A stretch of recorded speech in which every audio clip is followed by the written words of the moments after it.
Hey guys, welcome back to the channel. This is me, RNC Music, and I have yet another treat of an album for you guys.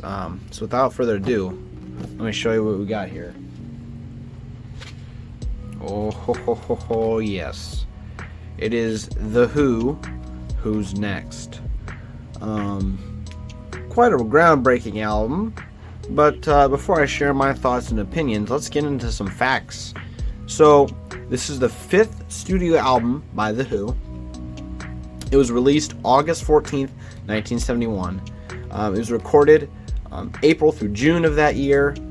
The genre is hard rock. Length is 43:38. So again, single LP around the 35 to 40 minute mark. Very digestible. This spawned 3 singles. Won't Get Fooled Again, Baba O'Reilly, and Behind Blue Eyes. Now, this was The Who's follow-up to one of the most critically acclaimed albums, Tommy. Now, this album wasn't actually supposed to be this album. Who's Next is birthed from the ashes of one of The Who's projects called the Lifehouse Project. Now, what the Lifehouse Project was supposed to be was something like the later Pink Floyd's The Wall. So it was supposed to have a live album to then accompany as a soundtrack a motion picture. But it's the idea for the story is a little different from The Wall. It's supposed to follow this character through a dystopian future where rock and roll's kind of banned, kind of like a Footloose kind of thing. And it's a pretty cool concept when you think about it, but it was much too ambitious for The Who, so they had abandoned that project and went with this one. Now, couple things about this album cover to start off with. So this concrete monolith right here is in a field of slag, and if you don't know what slag is, it's a byproduct of iron. When you melt down the rock to extract the iron to make steel, you get slag. Slag is the leftover rock.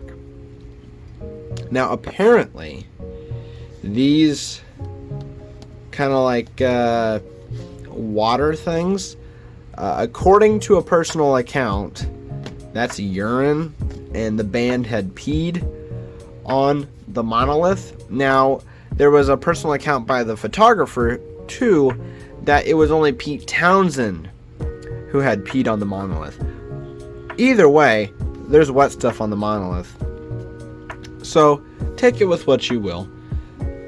Now, the reception for this album was overwhelmingly positive. For reviewers that used the kind of school-like grading scale, so A, B, C, almost all of them gave this an A+. For magazines who used the 1 out of 5 stars, this got almost all 5 stars. And there's a few odd number ones out there too, like 1 out of 100. Got very high, very close to 100. Even though with the overwhelming positive sales, the record only sold 3.5 million copies worldwide and went 3 times platinum in the US. Now, it doesn't sound like a lot, but, it's early 70s and they can't keep track of everything. So, stuff probably got miscounted and whatever. But enough of the facts. Let's check out my copy of The Who, Who's Next.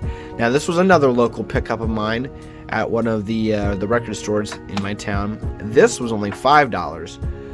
A little more than I like to pay. But, I'm used to buying Beatles Rubber Soul for $1. So, I can't really complain. This was one heck of a steal. So looking at it, of course, a little bit of ring rash at the top and the bottom of the record. Over here, MCA Records, Who's Next. No mention of The Who on the front here, but if you know the band, you'll know whose this album belongs to. Now, if you'll see right here, very hard to see because of my crappy phone camera, you'll see a CE. You'll see that a little later on the center label of the record that also has the initial CE. Now, the reason people did this back in the day is instead of today where you create a Spotify playlist, you back in the 70s and the 80s, people would take their albums to other people's houses to listen to them. So let's say I have a friend named Frank, and I bought Who's Next. He really wants to listen to it, and I haven't. So we go to his house and we listen to it. To make sure my buddy Frank doesn't steal it or misplace it and we don't know whose is whose, I initial it. I initial my record so that people don't steal my record, because I paid a good $30 for this. I don't want people stealing it. Now, of course, that changed in the 80s a little bit, and of course the 90s, where if my buddy Frank wanted to listen to Who's Next on cassette, I'd just copy him a cassette over on my tape deck. Or if it was the 90s, I'd just burn him a CD. Couldn't easily do that in 1971 with vinyl records. A little bit of a tangent, a little bit of a backstory, but let's check out the back of this sucker. So on the back here, we have a picture of the band in the studio. Just looking at some stuff on the table. Just the band and their shenanigans. Now right here is the that is the catalog number. It says MCA 2023, formerly DL7 9182. This is because this is not an original pressing. This is a little later because the original one was printed on Decca records. This is MCA, and that old catalog number is a Decca number. All selections previously released on Decca album, old number DL7 9182, entitled Who's Next. So when MCA took over Decca, I believe, as the entire company, they had to put this on their albums for a little bit because of different catalog numbers. So on the back, we just have some track listings. So side 1, Bob O'Reilly, Bargain, Love Ain't for Keepin', My Wife, Song Is Over. Side 2, Getting in Tune, Going Mobile, Behind Blue Eyes, and Won't Get Fooled Again. Let's see. Yes, down here we have some credits. Produced by The Who. Associate producer, Glyn Johns. I believe I've reviewed some other albums that Glyn Johns has worked on. He has worked on many prolific albums with many prolific people. He is pretty much an unsung hero of some of the early 70s rock. He is a pretty unknown producer. Too many. So executive producers was Kit Lambert, Chris Stamp, and Pete Cameron. Violin on Bob O'Reilly was produced by Keith Moon. Roger Daltrey was vocals. Keith Moon, drums, percussion. John Entwistle, bass, brass, vocals, and piano on My Wife. And Pete Townsend was guitar, VCS3 organ, ARP synth, and vocals and piano on Bob O'Reilly. Down here we have a special thanks to Nicky Hopkins, who played piano on Song Is Over and Getting in Tune, and Dave Arbus, who played violin on Bob O'Reilly. Photography by Ethan A. Russell and designed by John Kosh. A little more on the front photograph later. Recorded and mixed by Glyn Johns at Olympic Studios London. Won't Get Fooled Again, record at Stargroves and mixed at Island Studios London. Now Stargroves is interesting because that's actually Mick Jagger's studio. Mick Jagger of the Rolling Stones. All songs published by Track Music Incorporated, BMI. All songs composed by T. Townsend except My Wife, composed by John Entwistle. And then just a little bit of notes down there.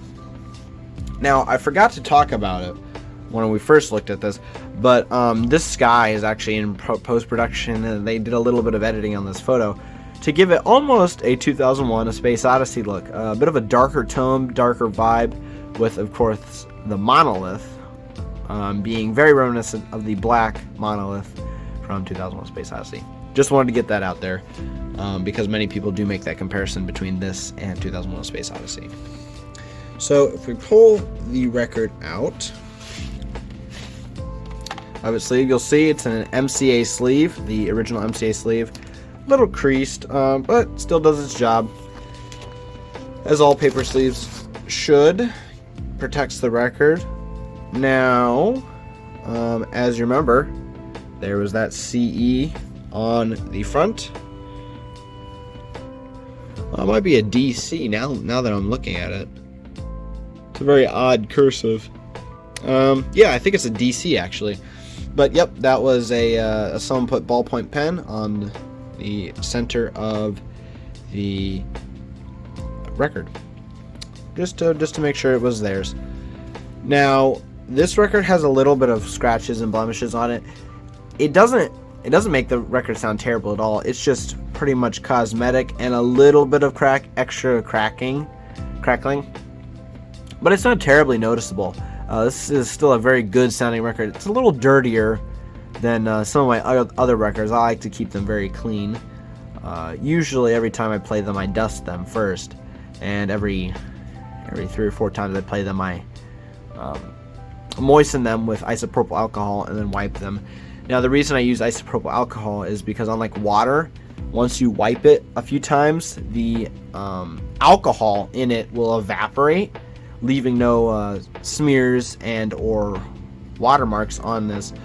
And usually isopropyl alcohol is very pure, unlike water. So if you use like tap water, that can introduce micro just things onto the surface of the records. So that's just why I like to use a microfiber cloth and isopropyl alcohol. Another tangent, but you know, I like to do those. Once again, we have track listings here. Side 1, side 2 also have track listings. And what's very interesting about this is actually there's no mention of Decca Records on this pressed vinyl. And it actually says copyright 1973 MCA Records Incorporated, manufactured by MCA Records. Which is very interesting because originally this was released on Decca. And any Lynyrd Skynyrd fans out there who play vintage Lynyrd Skynyrd vinyl, you'll recognize the MCA centerpiece on the vinyl. So yeah, playing demo, I think I will try to do it on YouTube, but more than likely it's going to get copyright struck. So I think I will just throw it up on Odysee. So if you want to see the full, as I'm going to call them, director's cut of the RNC music show or the My Vinyl Collection series, you should go to Odysee if you want to see like the full director's cut with some extra added stuff. But it's fine to watch it on YouTube. I don't care. I still put work into that edit, but I put more work into the Odysee edit because that's how I want to craft it. And I use some different background music, which is copyrighted, which I like a little more, and I add the playing demos. I probably will get a little more involved with those director cuts as on Odysee, but for now I think I'm going to keep it very simple. So yeah, if you just want to watch it on YouTube, cool. But if you want to see the playing demo and listen to some different music in the backtrack, go to Odysee. But in the meantime, this has been RNC Music, and this video has already been going 14 minutes. So I think we'll cut it here. And this has been RNC Music, and I am out.